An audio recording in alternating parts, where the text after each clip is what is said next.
Oh, man. Well, first of all, we've got Bob Parsons here with us. No, we don't. We have Dr. Bob Parsons with us here today.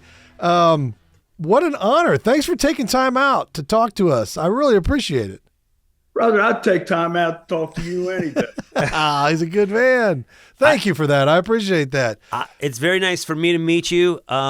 I have a lot of questions. Okay. I'm going to let you just kick it off because I have some specific questions. All right. actually. Well, let me just lay some track here and put it out there. So Mr. Parsons is founder of so many things and has accomplished so many things, but obviously the foundation, I think, of who you are, Bob, and I don't want to put words in your mouth, but he started as a young man. He started as a Marine, served in Vietnam, wounded in Vietnam in combat, came through an amazing childhood, and I say amazing because of how you came through it, and in Baltimore, growing up in Baltimore, that's heavy. It was. I read your book. It's amazing, your journey. The book is called Fire in the Hole, and it really talks about Bob's journey growing up in Baltimore, his life experience in his family, joining the Marines at a young age, going to Vietnam, being wounded, coming out of that, starting in his business career, using his GI Bill to grow and become the man that he is, and then taking the bull by the horns and turning his life into something that is truly amazing. And then when he did that, giving back. Yeah. Which is always the best part about leadership and good people.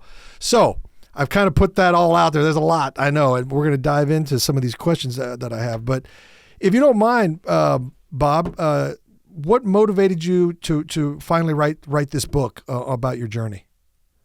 Well, it had been something that people that know me have always said to me, so much stuff happened to you, you got to write a book, brother. Yeah. And so, I kind of warmed to the idea for a couple reasons.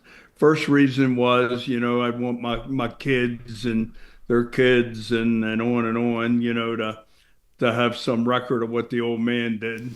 Right. And, that's so that was good. And then the other thing is my mother plays a pretty significant role in it. And, she would not have been happy to, see me telling tales out of school. And so I always said, I will not write that book, as long as she's alive. Yeah. And, when she passed and she was, she had been, it's been maybe about 5 years since she crossed over. Then that's when I started to write the book. Yeah. Yeah. And the journey, in your youth, was tough. You had a tough coming up. Well, so, I'll tell you what, one of the things that I realized after I wrote the book, and I had so many people come up to me, and said to me, when I read your book, I felt as though I was reading my story.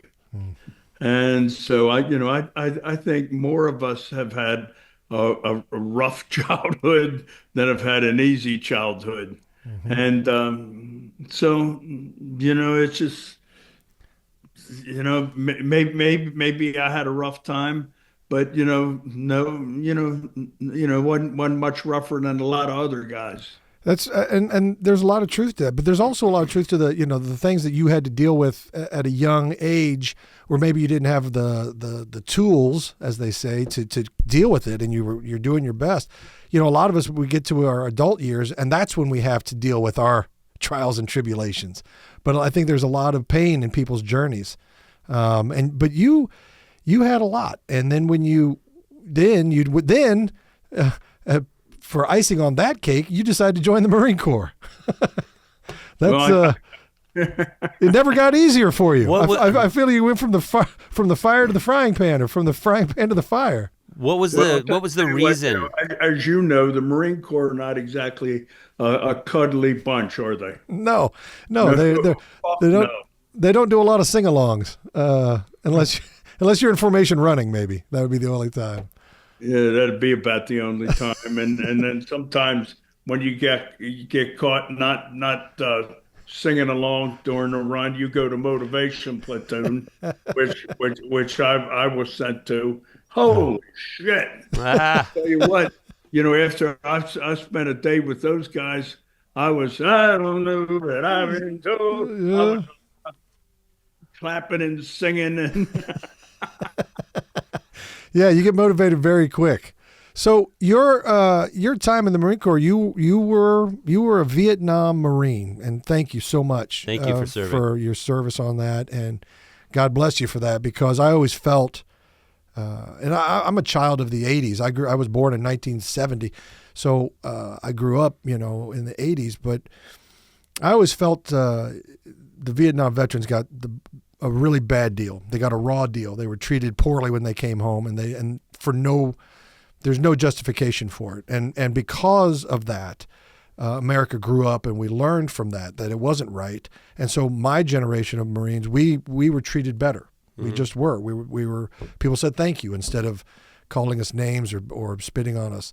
So if you don't mind sharing your thoughts and opinions and your journey during your Marine days during Vietnam. I'd be interested to hear. When I went over to Vietnam, I was pretty, for the most part, I was a happy guy, and I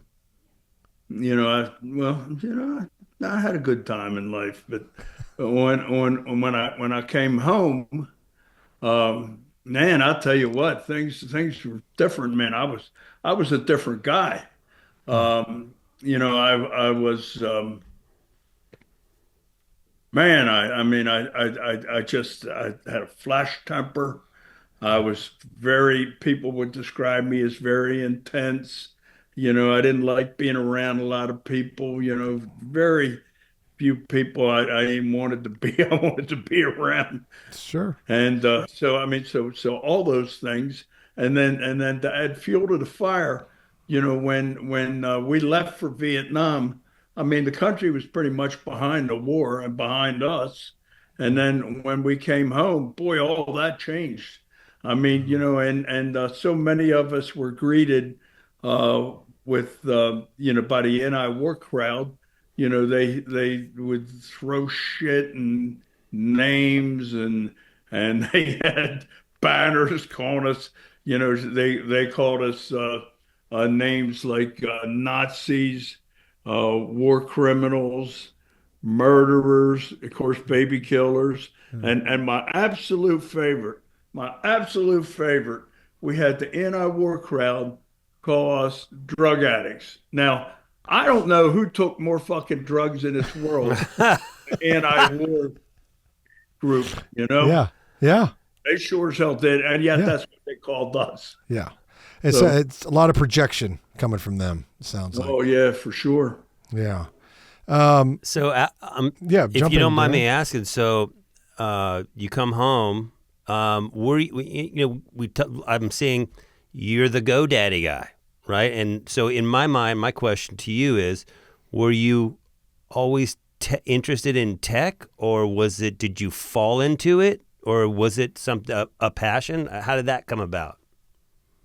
Well, what happened was when I came home, the first thing I did was I worked at a steel mill for about a year as a laborer, and that was pretty shit job.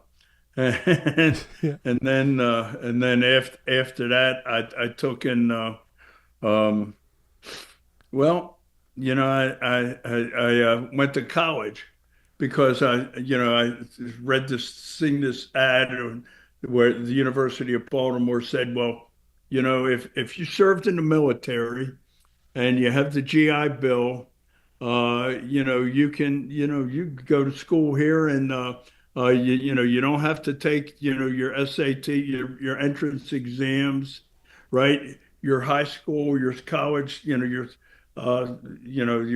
undergrad grades didn't matter, thank God. Wow. When I let me get my thoughts straight here. I got 100 things I want to tell you. Sure, Yeah. please. I was going to fail right out of high school. And so I went with some buddies and we went and joined the Marine Corps together.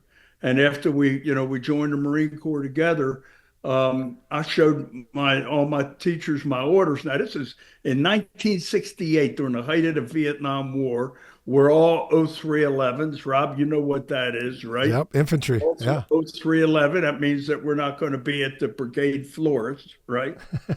Right. And so that's I showed all my teachers my orders, and they all passed me because Amazing. I thought for sure I was going to have to. First, I thought I was going to have to, I wasn't going to graduate, and then I thought, well, not only am I not going to graduate, but I'll probably, just I'll just go into the Marine Corps without a high school diploma. Well, none of that happened because it's just a fluke the way it all worked out. And then so I went and the Marine Corps, I owe them my high school diploma. Wow, amazing. That's awesome. And then, did you use the GI Bill, or was it when you went to college? And was it a business college in Baltimore? Was that a GI Bill thing, or was that just, did you go on your own? Yeah. It was a GI. It was a GI Bill I went on, and they let me pay them with the money I got from the GI Bill, and I didn't have any money, so I did, and that's how I was able to pay for my college. But That's I fantastic. never came out with any college debt. Because I mean, it didn't cost a lot to go to the University of Baltimore. I'll just say that. Yeah. Right. Yeah. And what did you study? I studied accounting. And, Oh, amazing. Smart. And the reason I studied accounting, this is no shit. I went into the registrar's office and filled out the paperwork, and they said, "Well, what would you like to major in?"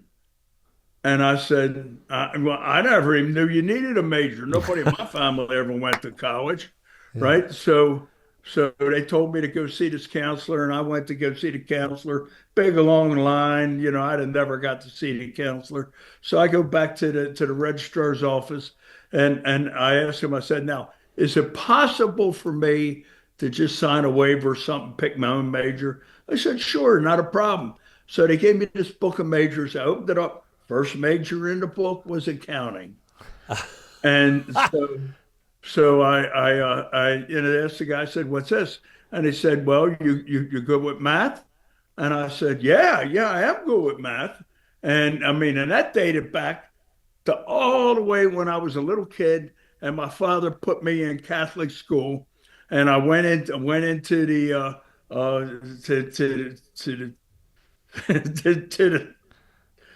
I went right into to the school, and they had this huge wall, and they had this big, crucifix and this effigy of Jesus. Now, I didn't know anything about religion because there was no religion in my house, right? And so the only thing I seen was this guy nailed to a plus sign, and I thought these people they're serious about math. And then I thought, No, I'm sorry. I love that. I'm going to do whatever I can, so I'm not going to be that guy. So I always studied math, and arithmetic a little more than Who knew? Who knew that the Catholic school would give you that kind of motivation? I love that story. Yeah. So anyhow, he asked me these questions. I answered them, and he said, "Well, maybe you might want to major in accounting." So I said, "Okay, that sounds good to me." So I did, and it turned out to be a fortuitous choice. I loved it. Yeah. Oh, wow. So worked out. It absolutely worked out. I graduated from college magna cum laude. That's amazing. Wow. That's awesome. That's serious grades right there. That's really great. From almost not graduating high school to cum laude from college with an accounting degree. That's That's quite a turn. Do you credit the Marine Corps for bringing you along in your development as far as just Well, discipline and? what the Marine Corps taught me was responsibility, the importance of responsibility, and that you needed to honor it. Discipline that you didn't have to like the doing what you had to do, but you had to do it. All that sort of stuff, right? Yeah. Yeah. Yeah. And it's hard lessons, though. It's hard. That's why it's growing pains. It's not growing easy. It's growing pains. And it's because, learning how to take on responsibility sucks. It's not fun. It's not fun. But the Marines, I joined when I was 19, same thing. And it was like a passage. It was a bridge from boyhood to manhood, I always felt like. Yeah, yeah. I mean, it was no, they weren't real kind the way they taught you. No, you learned quickly. But it was effective. Exactly. Now, So you asked me about, how did I get involved in tech? The way I Yeah. got involved in tech was after I got out of finished college. I took the CPA exam, passed it first try, and then I got a job working for commercial credit in Baltimore, and I would travel around, and they would send me to look at these companies they wanted to buy, and I'd schedule their assets. Hmm. So anyhow, so that's what I was doing one time out in Redwood City, California, and when I finished, I had 12 hours left, and before my flight back to Baltimore. And what I did was I took in I went to I wound up at Stanford campus at the bookstore, and I bought this book. It's in 1975. This book on and how to program in a basic computer language. Hmm.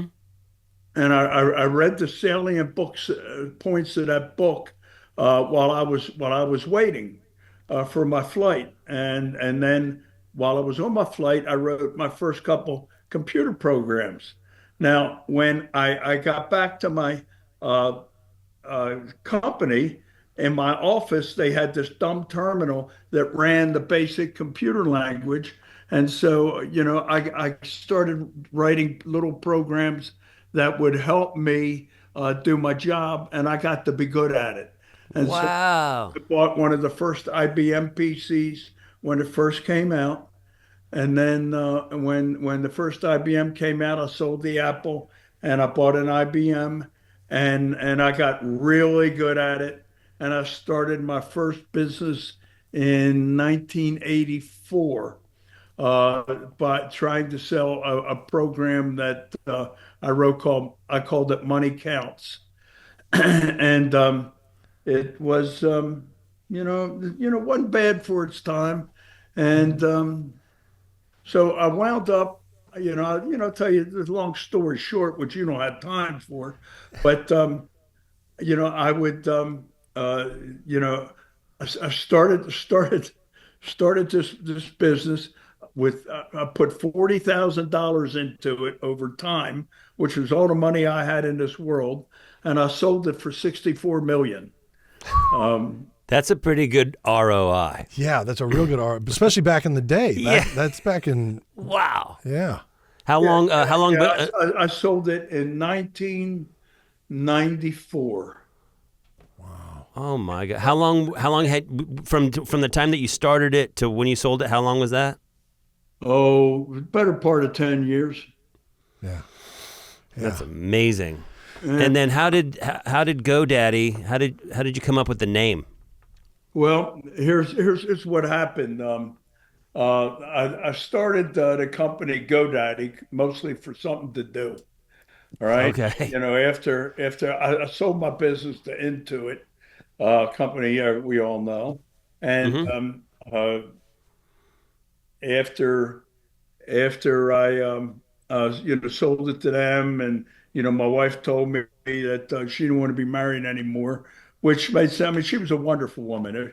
I just did not deserve her. I was I was the knucklehead in the relationship.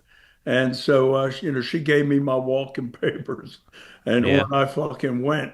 So, we split everything down the middle. I mean, her middle was a little bigger than my middle, but she deserved it. She deserved it all. Whatever she Yeah. got, she deserved.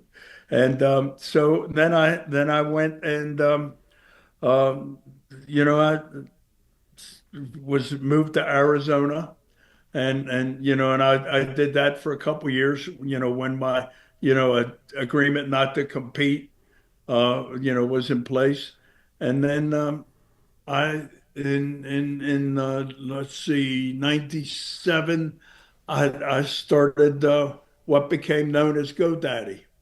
Wow. And I named the company first Joe Max Technologies after a dirt road that I lived around. It didn't matter what the name Yeah. was, because Right.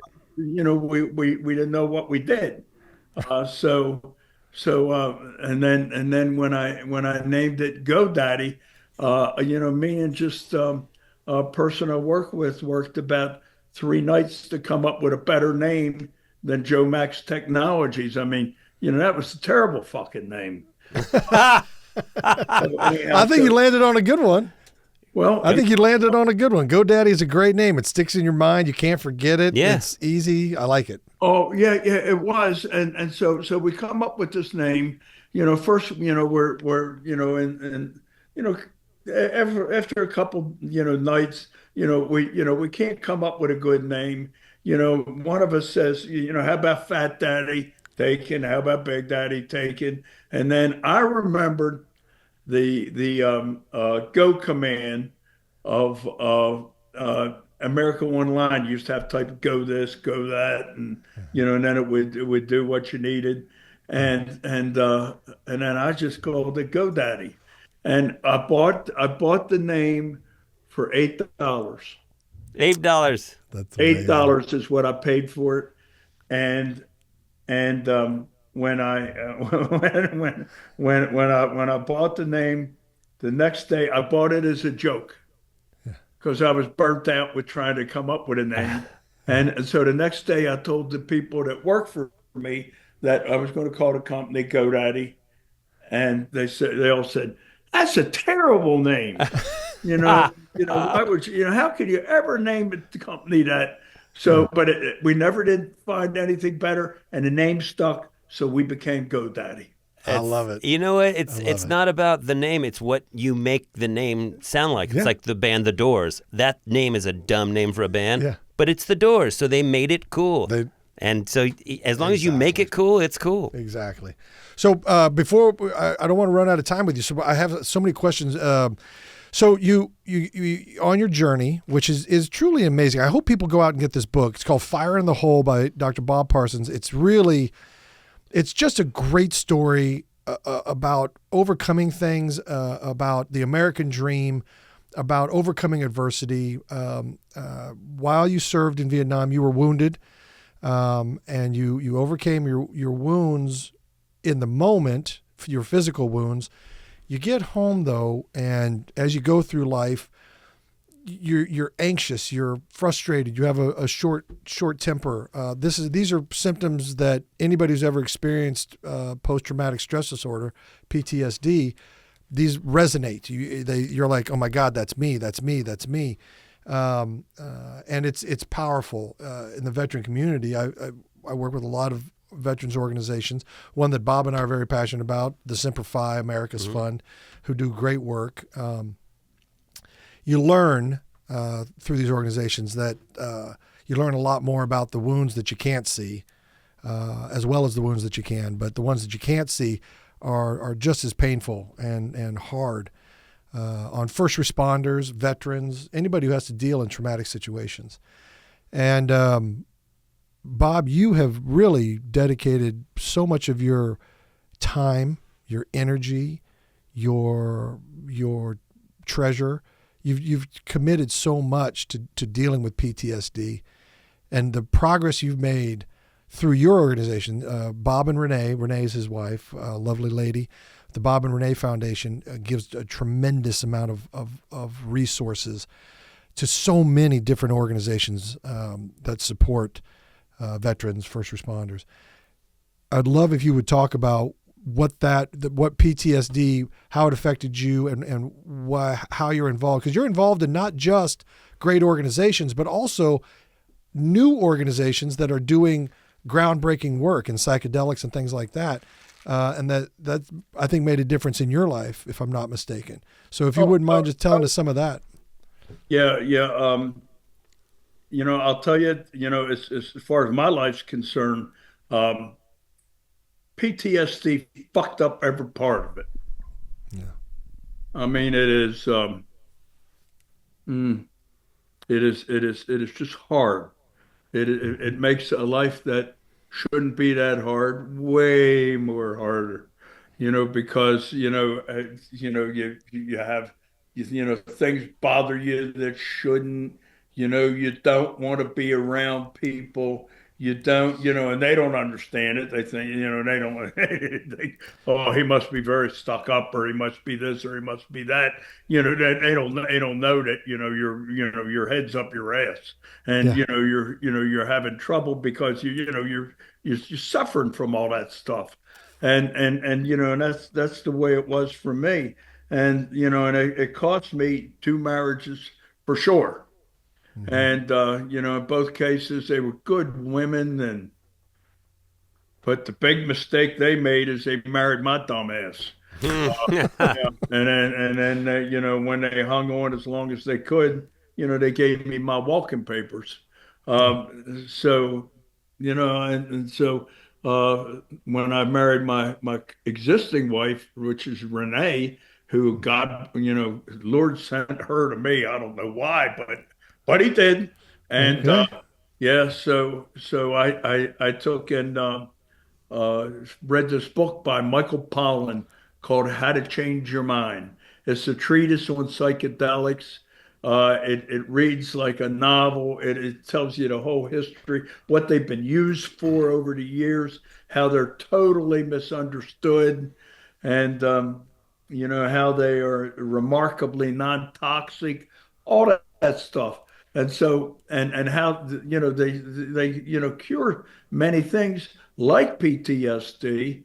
And so, I told Renee, I would like to try that. She had me hooked up in 2 weeks with Yeah. two guys, with two, told me I didn't have a fucking problem. That tells me she had me fixed up so quick. That tells me I was about ready to get my walking paper. Wow. So I taken I took and got together with these guides in Hawaii, and they treated me with three different types of psychedelics. The first day, they treated me with ayahuasca, which is Hmm. made from a South African vine, and the process that they go through to make it is remarkable.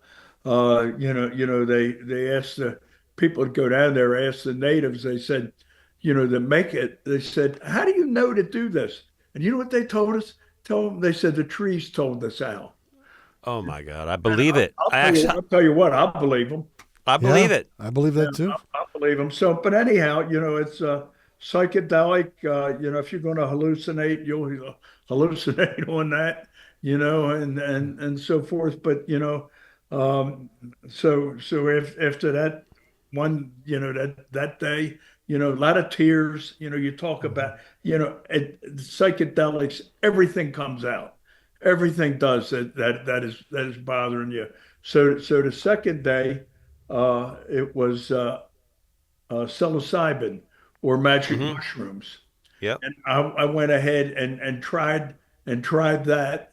And the guide said, "Well, we have this for you to try, and what you should yeah, I made a pot of tea that holds Hmm. 3 cups, and you're only going to need 1 cup because I made it really strong.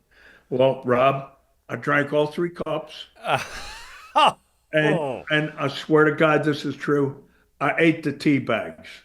No way. Yeah, yeah. I mean, you wouldn't say you ate tea bags if you didn't eat tea bags. No, exactly. I believe you. I'm just completely blown away. Yeah, Yeah. yeah, yeah. Well, so was I. Right after, right after I ate them, I was righteously gone. Yeah. Wait, was this the very next day after ayahuasca, or was there a day Oh in no, between? no, it was the very next day. I mean, this good. So I mean, and so there was, a lot more tears and pain and so forth. And I'll tell you what, brother, I was righteously stoned after that. Yeah. And so the next day they said, you've past couple of days been pretty intense, so you probably should take the next day off. And I did. So Renee and I went and played 9 holes of golf. And man, when you could just feel the plants and the trees and the Oh, grass. You could feel and you knew that they all knew you were there, right? Wow. And I mean one little aside, when I've never putted that well in my life. It was like the grass would say, hit it here, Bobby. And I would go right in the hole, right? It's a, wow. was it, do you think it was because you had achieved some level of peace that you hadn't felt maybe in, 30 years or something? I don't know. What about me makes you think I might have realized that? That's a great I answer. know, right? And Yeah. and then so the next night it was LSD, good old fashioned LSD, baby. Good old fashioned acid. Yeah. Let's go. Yeah. So after I was done with all that, my wife noticed it first, and she said, "Man, you're really different." She goes, You're just so gentle, and you're laughing now, and you're happy." Yeah. Yeah. Wow. That must have been great to hear. Yeah. Well, you know what? It was great to feel, Rob. Yeah. Of Yeah. course. And Of course. when I came to work, I mean, the people that worked for me, said, what happened to Bob, that old bastard. Do you, It was the same guy. So I mean, that when I did that, it had been 49 years since I had came home from the war, and I finally came home. Wow. so my curiosity is, when you do the ayahuasca and then the mushrooms and then the LSD, I'm wondering if, you were set up because of the conditions of war and all the things, set up for a long period of PTSD, and where all, when you take those and you go through the experience you had, I'm curious if it just like it compacts it all, and you're just dealing with it just all in like mass high impact. You know what I mean? Instead of letting it go every day a little bit like a drip. Well, I It's almost imagine like if you have, almost 50 years of carrying that weight, that's amazing. carrying that Yeah. PTSD, and not really maybe understanding it or the frustration that goes along with it. And then you have something like these psychedelics that releases it. Yeah, like turns the faucet all the way on and lets it go. But I mean, I wasn't there. So Bob, Yeah, I'm just curious. Well, let me tell you what I know that it is. It is that the psychedelics don't do any of the healing. The psychedelics, the matter of fact, the therapy that the guides provide, that's what does the healing. The psychedelics make it possible. So are It, they talking to you through the process? Yeah, yeah. It Okay. it makes you more ready to accept suggestions, more ready to open up and talk about the stuff that is, got you torn up, and that is, has fucked up your marriages and your families, and I mean, on and on. Wow. So But so what I also appreciate too, Bob, is the fact that you give back. You give back so much because through PXG, which is your golf company, which is the greatest golf clubs in the entire world. And I absolutely love my PXGs. Yeah, he won't stop talking about the PXGs, Bob. He But will not stop. You give back so much because I think you've been able to heal yourself or find a path out of your pain, and it's been wonderful to watch you give back to the military and first responders that opportunity as well. And I've seen you do it. Either on the record or off the record, above the table, below the table, I've seen him help people. So, is that what makes you? Is that kind of your purpose now? You and Renee, the Bob and Renee Foundation. Is that what drives you these days? well, as far as what drives me, I what drives me mostly is getting up in the morning and then just giving it a go. But the most rewarding thing we do is our philanthropic efforts. Right now, what we do is we move 1 million to charity every other week, and Think about that. Think about that. That's amazing. That is unreal. That's amazing. It's awesome. yeah, and the largest part of that are military causes, military or first responders. I think that what you see in the military is something. I mean, it is. I mean, especially if you're in a rifle company, brother, you're gonna see shit that you'll never get out of your head. But I've come to believe that first responders, particularly law enforcement, and military, has nothing on them, boy. Wow. Yeah. Daily. Yeah. Daily. They're daily hooking and jabbing. This is unbelievable. We're running out of time, but we have really not touched on PXG, the golf company, and I have a couple questions. Okay, For you, Bob. make them quick because I also want to mention PXG also has golf balls now. PXG golf balls? Yes, which are my favorite golf balls in the world right now. I have the ones that actually have the Eagle Globe and Anchor on them. Just saying. Okay. Go ahead, ask your questions. Bob, how often do you get to go out and play 9 holes or 18 holes? I play golf a couple times a week. Okay. And I will say, last weekend, Scottsdale National, all right, for the over 10 years that I have since I built it, we have a really large golf tournament. There's probably 40 teams, 45 teams, guys in it. And me and my partner won it. Hey, there you go. What? Yeah, Nice. That's amazing. Nice. We won a shootout, baby. And I mean, it is, yeah, That's baby. awesome. That's awesome. I gotta tell you, Scottsdale National, by the way, most beautiful golf course I've ever seen in my life. I've never been And invited. I've been lucky enough to play. I haven't been invited. You probably won't be. You're scary. I get that. But it's beautiful. It's beautiful golf. Well, you might be. We like people that wear yellow. Hello, I'm here. They remind us of the bees. There you go. I got to tell you, Rob speaks so highly of you, and he says that every time he gets to go out to PXG in Arizona and have that experience, he raves about it. So I just can't get him to stop talking about it. Well, you've created something special out there for sure. For sure. I'm real proud of it, and I love it. I love it to just couldn't love it more.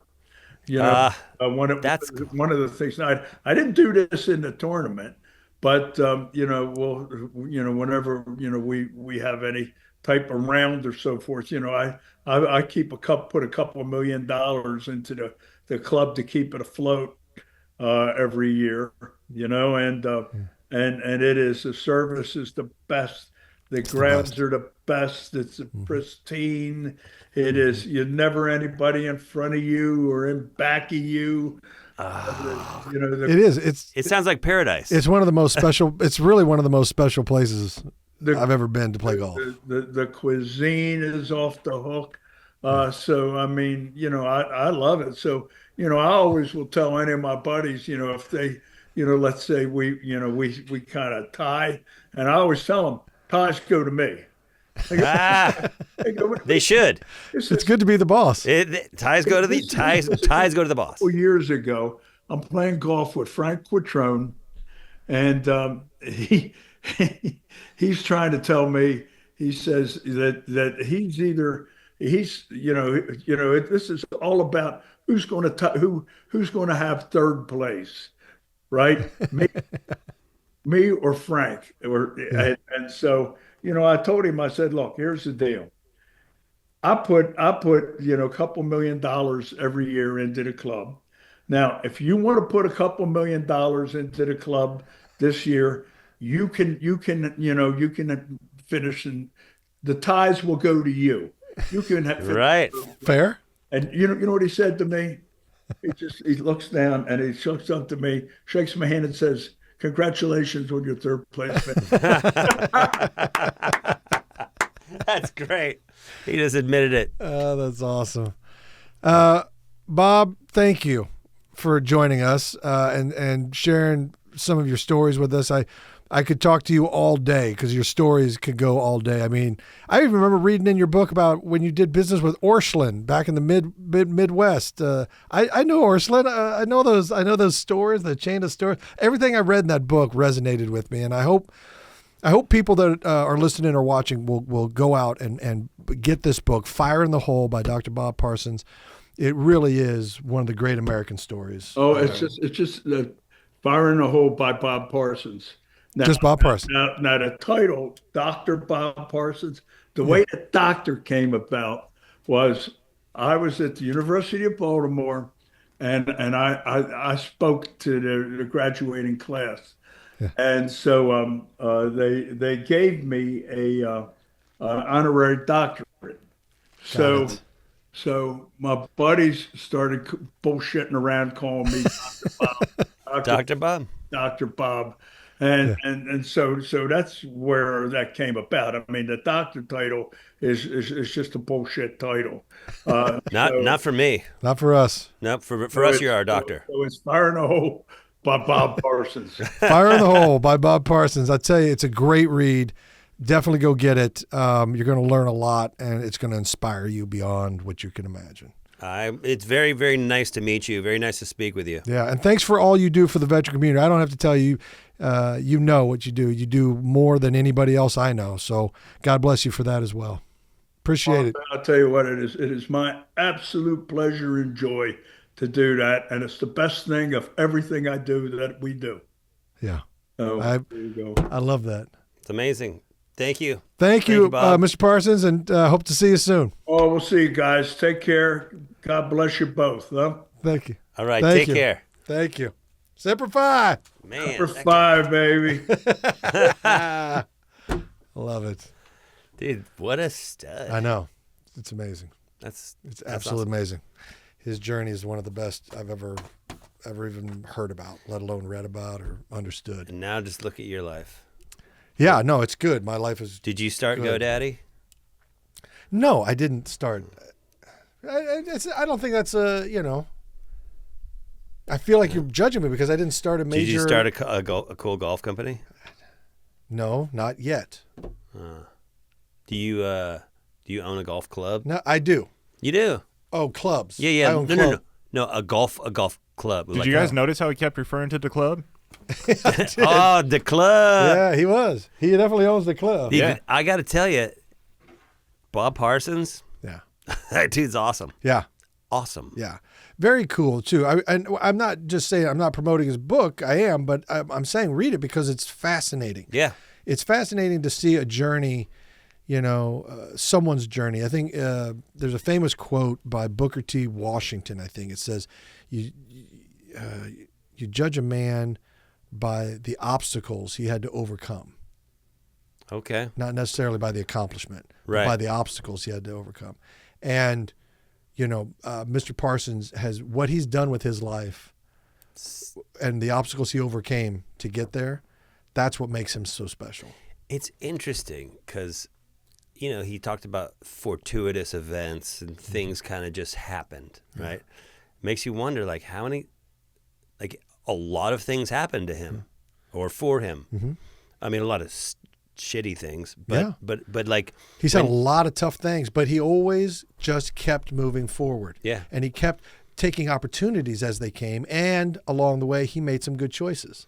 Clearly. You know, like picking up a book at an airport when he had time to kill. Yeah. You know, and using that time. And he started writing basic code. Started writing basic code. He went and got a higher education when probably education wasn't, at a premium back in, 69, 70, That's a gnarly story. So something inside him was drawing him in that path, and putting him in those positions. And then, of course, he capitalized once in those positions. What I'm getting out of all of this is that you're going to invite me to Scottsdale National. That's what I'm. Listen, if I get the invite, I'm in. He's bringing me. Okay, hold on. I'm not sure if any of you guys, Gary, maybe Claire. I'm allowed. Come on, I'm allowed in the club. I don't have wings on my neck. You have a. I'll have my shoes. I can count. I can But guarantee that. He's going to know you don't golf just by the way, just by your look. Face. Yeah, your face says you don't golf. My face. Your face says you don't golf. Yeah, Everybody knows that. Yeah, your face okay. says, "Oh, let's go to the miniature golf course." That's what it says. That's fun. That's what it says. It says, let's go to DQ first. Oh, DQ, get a flurry. Yeah, get a flurry, and then let's go putt-putt. Yeah. But even then, it might be... And you know what? He goes, oh, which color ball do you want to be? I'll be green. No, I want to be green. It's my favorite. Yeah. See, that's Gary. That's Gary. And that's what his face says anyway. He's also given us this wrap-up sign. He always does that when he doesn't like when we start talking about Gary's face. Yeah. He starts doing wrap it up. Wrap it up. Stop talking about my face. Yeah. Cool, Gary. Well, what a blessing. Dude. This has been Riggle's Picks. I hope you enjoyed that. That was really cool to get. It's not every day you get to talk to. I'll say it, an American icon, a golf titan, a titan of industry, a innovator, a decorated veteran. Yes, quite a day. So this has been another Riggle's Picks. I'm Rob Riggle. I'm Darren Leader. Five.